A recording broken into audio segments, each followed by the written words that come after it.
प्रीतमपुरा गांव में एक जमींदार रहते थे। उनका 8 वर्ष का एक बेटा था जिसका नाम विक्रम था।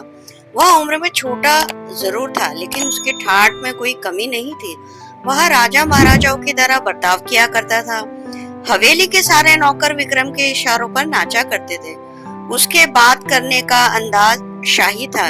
विक्रम की माँ यानी जमींदार की पत्नी का 6 माह पूर्व ही देहांत हो चुका था। जमींदार अपने बच्चे की जवाबदारी अकेले नहीं संभाल पा रहे थे, इसीलिए वह दूसरी शादी करने का विचार कर रहे थे। गांव के पंडित जी ने उन्हें पहले से ही कई रिश्ते दिखा चुके थे। उन्हीं में से एक अच्छी पढ़ी लिखी लड़की जमींदार को पसंद आती है। वह एक गरीब परिवार की लड़की थी। उसके पिताजी अपने बच्चे के भविष्य के लिए एक बड़े घर के रिश्ते की तलाश में थे और जमींदार एक बहुत ही बड़ी हवेली के मालिक होने के साथ साथ कई तरह के कारोबारों का मालिक भी था, जिसे देखकर लड़की के पिता एक बच्चे के बाप से भी अपनी बेटी की शादी करने को तैयार थे। दोनों की उम्र में लगभग 12 वर्ष का अंतर था। पंडित जी अच्छा मुहूर्त देखकर दोनों की शादी बड़े ही धूमधाम से करवाते हैं। गांव में जमींदारी की बहुत इज्जत थी, इसीलिए शादी में पूरा गांव शरीक होता है। बारात में जमींदार का बेटा विक्रम भी घोड़े पर बैठा हुआ होता है। वह देखने में बहुत सुंदर होता है। बारात में सभी उसे देख रहे होते हैं, लेकिन विक्रम को अपनी नई माँ से मिलने की बहुत जल्दी होती है। बारात में सिर्फ वह उन्हें देख पाया था, अब वह उनसे मिलने को इच्छुक था। पहली बार अपनी सौतेली माँ के घर आते ही विक्रम उनका राशि स्वागत करता है। वह भी आते ही विक्रम को प्यार से गले लगा लेती है। जमींदार की नई पत्नी स्वभाव से बहुत शांत और सुशील थी। वह विक्रम को देखकर खुश हो जाती है। विक्रम बहुत प्यारा बच्चा था, इसलिए वह पहली ही नजर में उसे अच्छा लगने लगता है। वह विक्रम को एक सगी माँ की तरह प्यार करने लगती है। विक्रम के जीवन में खुशियां आ चुकी थी और अपनी सौतेली माँ के आने से विक्रम अपने पिता से भी ज्यादा खुश था। उसे अब अपनी सगी माँ की कमी महसूस नहीं हो रही थी। उसका जीवन एक दिन जमींदार सुबह सुबह बिना नाश्ता किए ही घर से निकल जाते हैं और दोपहर को वापस लौटकर आते हैं, लेकिन बिना कुछ खाए पिए अपने कमरे में चले जाते हैं। कई घंटों तक जब उनके कमरे का दरवाजा नहीं खुलता तो उनकी पत्नी दरवाजा खटखटाती है। काफी देर तक दरवाजा खटखटाने पर भी अंदर से किसी की आहट सुनाई नहीं देती। तभी वह नौकरों से दरवाजा तोड़ने को कहती है और जैसे ही दरवाजा खुलता है उसके पैरों तले जमीन खिसक जाती है। जमींदार फांसी के फंदे से लटक रहे होते हैं और उनके बिस्तर पर एक चिट्ठी रखी होती है। इतनी कम उम्र में बेचारी का सुहाग उजड़ चुका था। अपने पिता की मौत की खबर सुनकर विक्रम को गहरा आघात पहुंचता है। वह मानसिक तौर पर हतोत्साहित हो जाता है।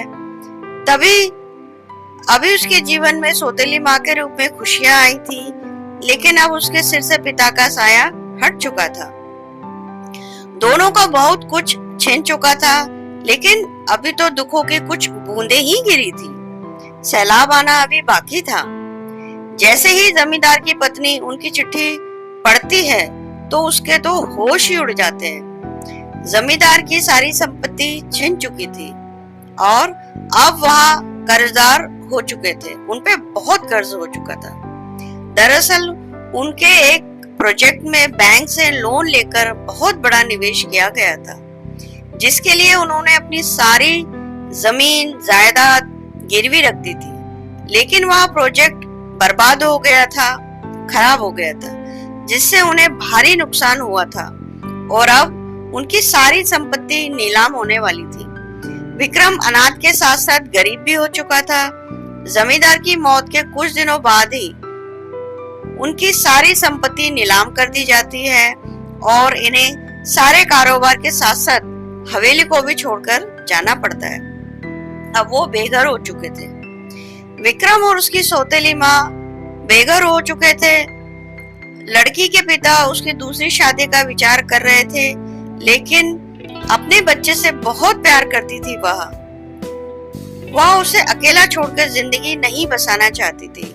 इसलिए वह अपने पिता के घर नहीं जाती। लड़की के सारे रास्ते बंद हो चुके थे, लेकिन गांव के लोगों की मदद से उन्हें इतने पैसे तो मिल चुके थे कि वह कुछ महीने किराए के घर में गुजार सके।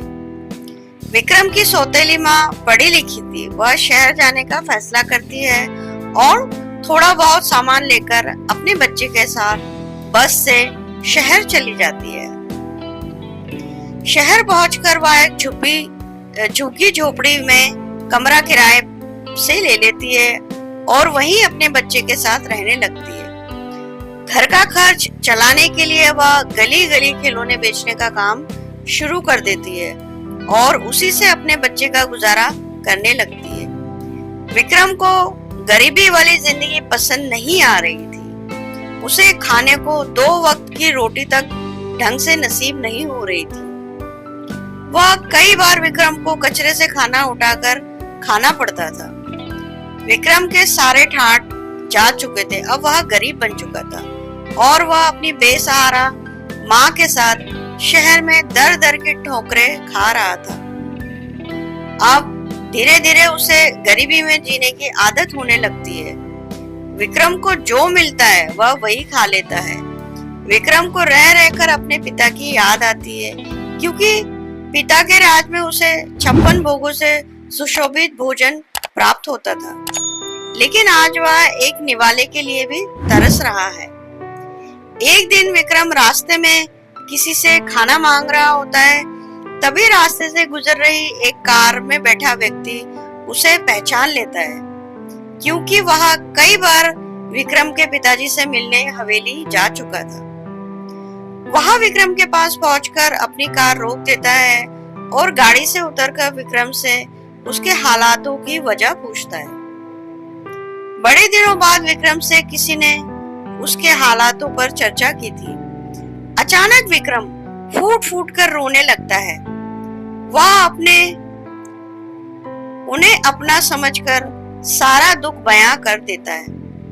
यह व्यक्ति एक बहुत बड़े व्यापारी थे और वह जमींदार को अपना बहुत अच्छा दोस्त समझते थे। लेकिन व्यापारिक यात्राओं के कारण कई सालों से वह जमींदार से मिल नहीं पाए थे। जैसे ही उन्हें जमींदार की मौत का पता चला तो उन्हें भी बहुत बड़ा झटका लगा।